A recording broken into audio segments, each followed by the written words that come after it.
Yo, what up guys? Mike here, coming at you from the mushroom farm, and I got a great video for you guys tonight. So tonight, I'm going to talk to you guys about this grow room, okay? Basically how I have it set up for the medicinal mushrooms that I'm going to be growing here over winter.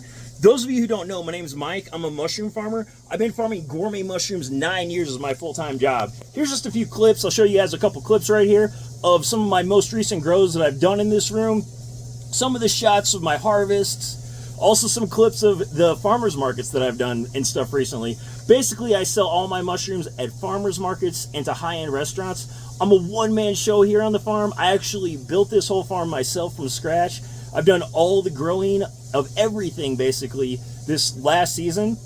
And right now we got this whole grow room full of basically medicinal mushrooms that we're going to be growing over winter. And basically, if you guys want to get more videos on mushrooms and farming, make sure you click that subscribe button right now so you get more mushroom and farming videos like this in the future. But anyway, let's get into this video. I want to talk to you guys kind of about, like I said, my transition from growing gourmet mushrooms in the main part of the season to the medicinals that I'm doing now, and just kind of like my thought process behind it. I'm going to talk to you guys about exactly how I have this grow room set up and all that good stuff. And we are going to continue to grow gourmet mushrooms next year, okay, when the season starts up. But right now, like I said, we're going to focus on medicinals so we can build up an abundance of a dried supply that we can sell next season, okay? So that's the basic plan. And what I'm growing in here, I have Cordyceps militaris up here in trays, and some of these other bags are actually reishi mushrooms. These are Ganoderma multipalium or bonsai reishi. So those are the two types of mushrooms that I have in here right now. And the main things that I've kind of changed in this room compared to when I grow my gourmet mushrooms, because this is just a gourmet mushroom grow room, okay? And I have two of them here on the farm. Basically, it's 15 foot long, 6 foot wide. I have an identical room on the complete opposite end of the farm here on the other side, and my incubation space is right in between them, okay? So I'm doing something really cool right now. This just worked out really well for me. I kind of figured the way I designed the building, kind of the climate that we have here in Colorado, I was like, this is like the perfect recipe for something for me to do over winter. Because basically, we have dry air here, okay, in Colorado. I'm in like a high desert region. So I am growing these freaking awesome mushrooms in a high desert region in Colorado, which is pretty sweet. It's pretty impressive, I feel like. But I've learned how to kind of manipulate my environment just to create these awesome effects with my gourmets. So what we do here a lot of times for the gourmet mushrooms, I pump a lot of humidity through this room, okay? This room always stays 85 to 90% relative humidity when I'm growing my gourmets, okay? Now, these medicinals, okay, the Cordyceps, let's talk about this. So, this is a tray. I'm going to pick up one of these just to show you. So, this is a tray, and it has a 0.2 micron filter patch over it. You can kind of see there's a little bit of condensation starting to build up in this bag, which is a good thing, okay? And I'll talk to you guys about that. So, I've grown some Cordyceps mushrooms before in the past, but I've never focused on like commercial style cultivation. One thing that people tend to battle with these trays and whatnot when they do tubs of Cordyceps is basically they can dry out on you, okay? The substrate can dry out on you. And me being up in the high desert, okay, it could be very likely to dry out on me. So what I decided to do, I was like, all right, I'm going to clean out my grow room completely because I have these humidifiers in here. Obviously, you guys can see all this fog. I was like, what I'm going to do is I'm going to put these grow trays in here, supplement them with humidity. That way we don't have to worry about them drying out, because that's one of the main things you battle with this. They're fully colonized right now, okay, so they're not going to contaminate or anything like that. And it's pretty much what I feel is going to be the best way to do that. Now, where I have this humidity set right now, I have it set about 55 is the low, 70 is the high, okay? I actually truly have my humidistat set at 60% on the low, 70% is the high, but it'll drop down to about 55, okay? And another thing that I've done is I have a door over here. You guys can't see it, but I have it propped open. Normally when I'm growing gourmet mushrooms, there's a huge spore load in the air. There's spores everywhere. They're hard on your respiratory system, stuff like that, so you don't want to breathe that stuff in. Normally, I'm always exhausting those spores out, and I have my door shut, okay? What I'm doing right now, just because the air is so dry here in Colorado, it's like 30% relative humidity on average in like a building normally, unless you're supplementing humidity one way or another, and that's a little dry, okay? Really, these bags, whether it's like spawn or anything, your relative humidity should be around 50%. That's how you're going to get your best results pretty much all the time. Like if it's in that 50 to 60 zone, that's about perfect. Okay, but anyway, because the air is so dry, things can just dry out on you. So you got to do what you can to mitigate the humidity and just kind of get your humidity up to an optimal level. And basically I have ultrasonic foggers running in here, and it's fogging this whole room, okay? Since I'm not running the exhaust, okay, because we don't have to vent this stuff out because we don't have spores in the air, because everything's in a bag. I actually left my grow room door open too, because that way this fog kind of works out into my incubation space. Like I said, my incubation space is directly in between my two grow rooms.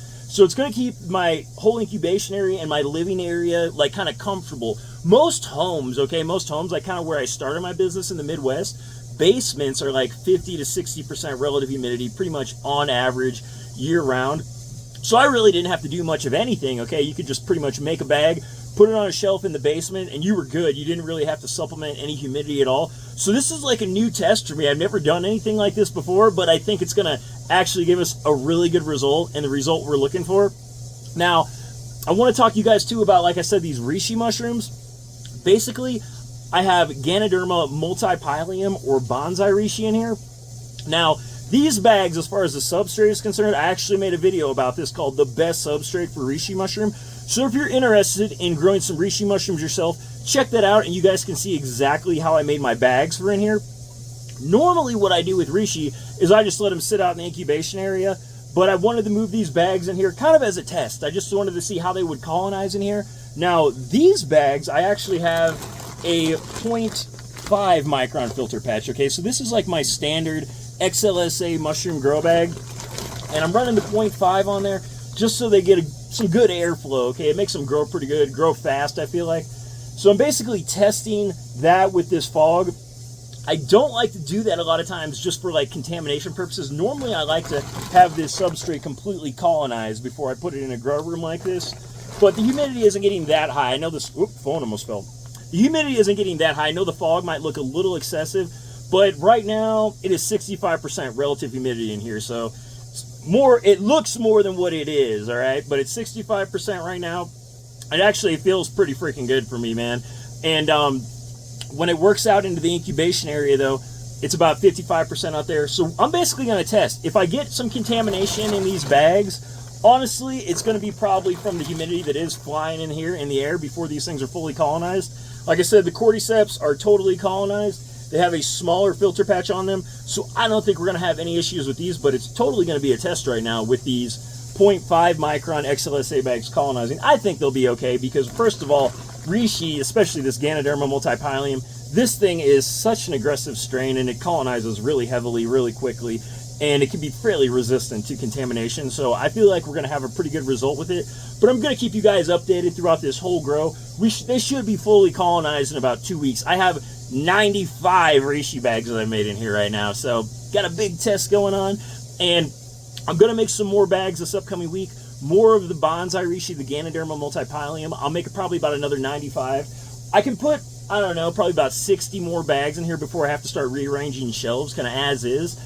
And then the rest I'll actually keep out in my normal incubation area just to see how they colonize and how they compare growing at a 55 to 50% relative humidity compared to up in here where it gets up to 70%.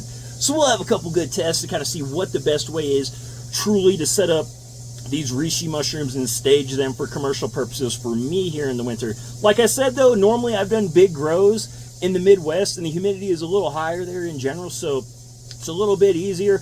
You basically just got to kind of work with your climate in a place like I'm at, like in a high desert region, and just try to make the condition as optimal as you can. And I've been getting things super dialed in. So anyway, I think we're going to have great results, but we'll find out in just a couple weeks. We're also going to be doing black reishi and some red reishi, okay? I won't have those bags inoculated for another couple weeks, but I got those in the rotation too. And we're basically going to continue to grow Cordyceps. I have about 45 trays of Cordyceps made. I'm going to make about like another 200 or so, something like that, around that number.